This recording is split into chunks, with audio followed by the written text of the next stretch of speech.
Саламатсыздарбы достор. Биз бүгүн сиздер менен сан системасын үйрөнөбүз. Бул сандарды өтүп жатканда бул сандардын кандайдыр бир аталышы бар. Бул сандардын аты бар. Көбүнчө тест иштеп жатканда бул сандардын узун аталышын эмес, белгилерин көбүнчө колдонушат.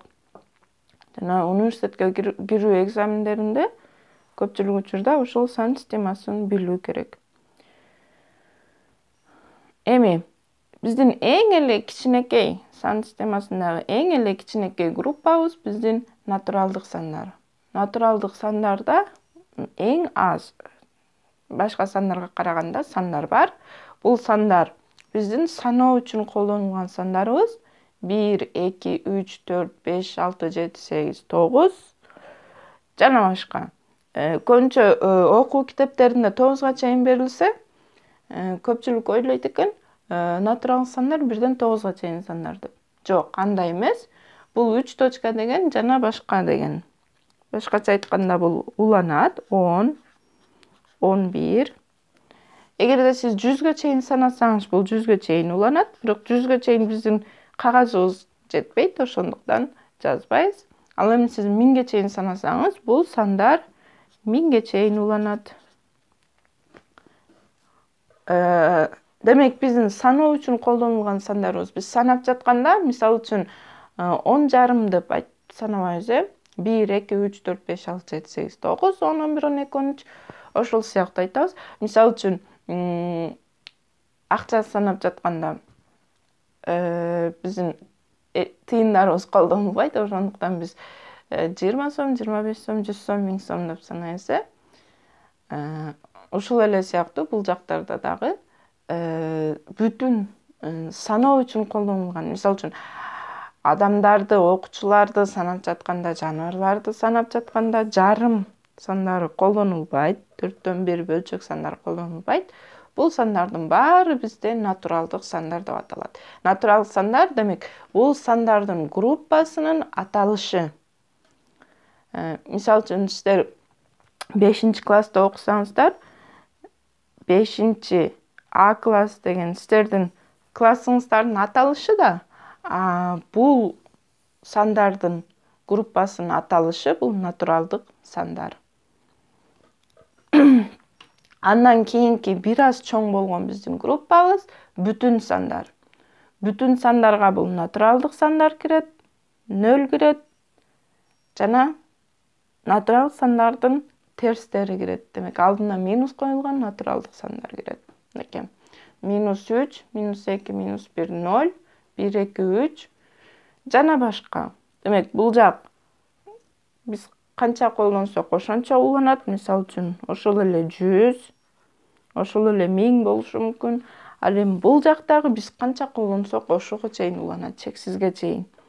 Бул жакта деле ошол эле 200 мисалы үчүн минус 100 жана башкалар болушу мүмкүн. Андан кийинки биздин бир аз чоң болгон группабыз рационалдык сандар. Рационалдык сандардын ичинде бүтүн сандардын баары, анан бөлчөк сандар бар. Бөлчөк сандар биздин бул сыяктуу жазылган сандарыбыз. Бизден 0га бөлүүгө мүмкүн эмес, ошондуктан биз дайыма бөлүм 0га барабар эмес деген шартты коюп туруп, анан бөлчөк сандар жазабыз. Бул натуралдык сандарды биз баштамгасы болгон n менен белгилейбиз. Бүтүн сандарды z менен белгилейбиз. Ал эми рационалдык сандарды q саны менен белгилейбиз. Андан кийин биздин кийинки группабыз иррационалдык сандар. Иррационалдык сандар бул рационалдык эмес сандар. Башкача айтканда алар бул рационалдык сандарды мисалы үчүн 3төн 1 айтайын. 3төн 1 ала турган болсок, 0,3 болуп кайталанып кетет. Демек бул бөлгөндө кайталанган сандар бизде рационалдык сандар. Ал эми ондук бөлчөк түрүндө жаза турган болсок, кайталанбай турган сандар бизде иррационалдык сандар. Булар биздин өзгөчө сандарыбыз пи, эден башка деген бул тамыр астындагы сандар. Тамыр астындагы сандар. Тамыр алдында 2, тамыр алдында 3, тамыр алдында 4 болбойт.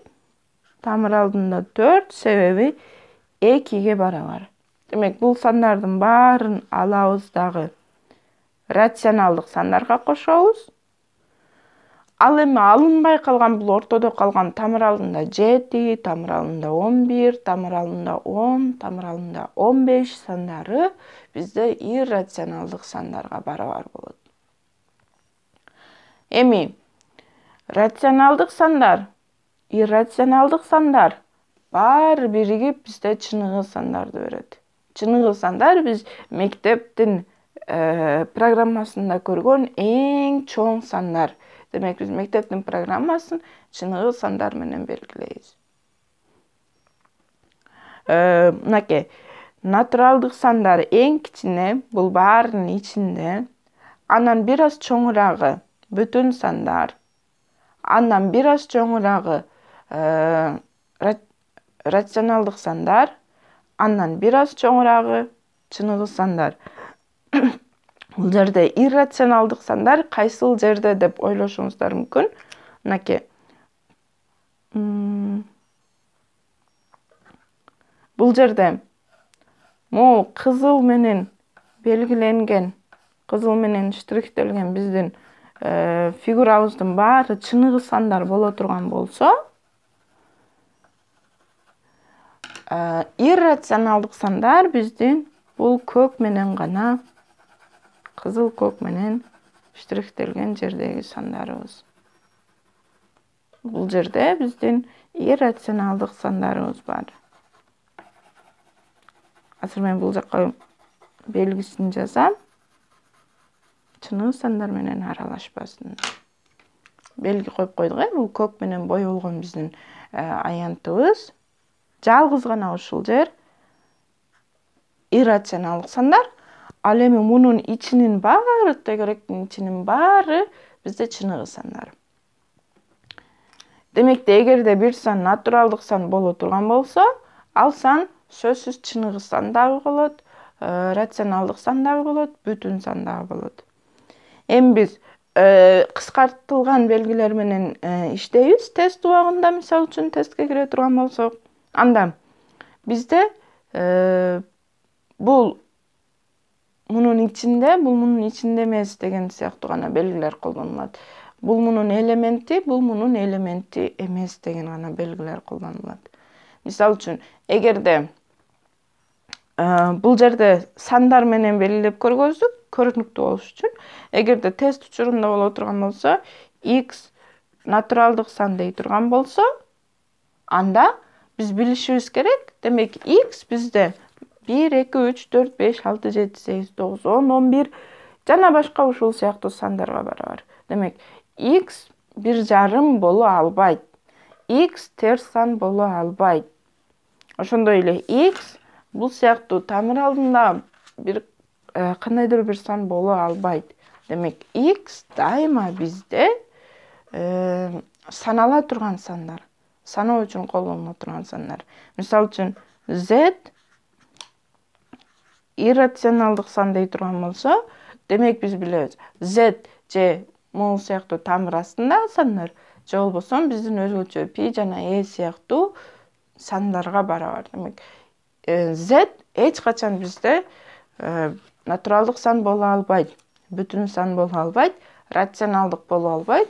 Себеби бизде бул иррационалдык сан деп белгиленип көргөзүлгөн. Демек, z биздин бул жакка кирбейт. Бул тегеректин ичине кирбейт. Ал эми натуралдык сан деген биздин бул эң кичинекей тегерегибиз.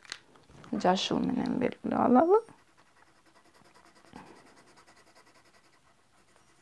Демек, биздин эгерде x натуралдык сан дей турган болсо, x могу жашылдын гана ичинде деген сөз.